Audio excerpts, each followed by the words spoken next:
आज भी उनको जो 80 में से 6 लोकसभा सीटों पर जीत हासिल हुई है वो समाजवादी पार्टी की कृपा से और आरक्षण खत्म करने के झूठे अभियान से।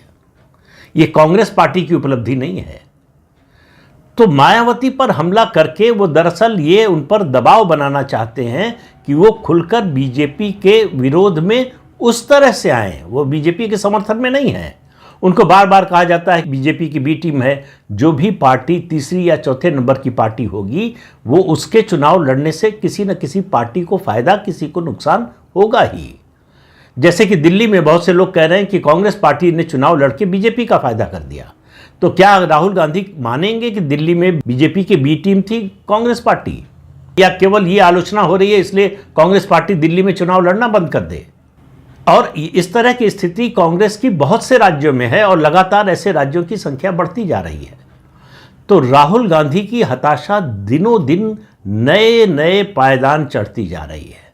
वो कहां जाकर रुकेगी इसको आज समझना बड़ा मुश्किल लग रहा है। अब मायावती ने उसका जवाब दिया, कहा कि ये जो है डबल स्टैंडर्ड वाले हैं, दोहरी बात करने वाले लोग हैं, इन पर भरोसा करने लायक नहीं है। और समाजवादी पार्टी जो अभी अभी दिल्ली के चुनाव में कांग्रेस के खिलाफ अरविंद केजरीवाल का साथ दे रही थी, वो अब कांग्रेस के और राहुल गांधी के सुर में सुर मिला रही है। क्योंकि समाजवादी पार्टी को भी समझ में आ गया है कि उसने जो काठ की हांडी चढ़ाई थी लोकसभा चुनाव में, अब वो दोबारा नहीं चढ़ने वाली है। उसको अच्छी तरह से मालूम है कि अब विधानसभा चुनाव में उसका क्या हश्र होने वाला है। ये बाई इलेक्शन जो हुए हैं, 10 बाई इलेक्शन हुए हैं, उसमें से 8 बीजेपी का जीतना और ऐसी सीटों पर जीतना जहां उसको बड़ी लहर में ही कभी सफलता मिल गई तो मिल गई, वरना नहीं जीती थी। और बाई इलेक्शन में जीत का रिकॉर्ड बीजेपी का हमेशा बहुत खराब रहा है।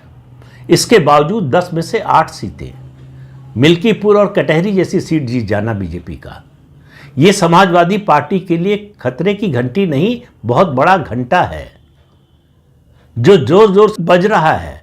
जिसने पीडीए नाम का एक गुब्बारा छोड़ा था अखिलेश यादव ने, उसकी पूरी हवा निकाल दी है, वो पूरी तरह से फूट चुका है। और ये बात अखिलेश यादव को भी पता है। उनको मजबूरी में संगम जाना पड़ा महाकुंभ में स्नान करने के लिए, क्योंकि 2027 का चुनाव आ रहा है विधानसभा का। राम मंदिर नहीं गए आज तक वो, लेकिन महाकुंभ नहीं जाना वो अफोर्ड नहीं कर पाए।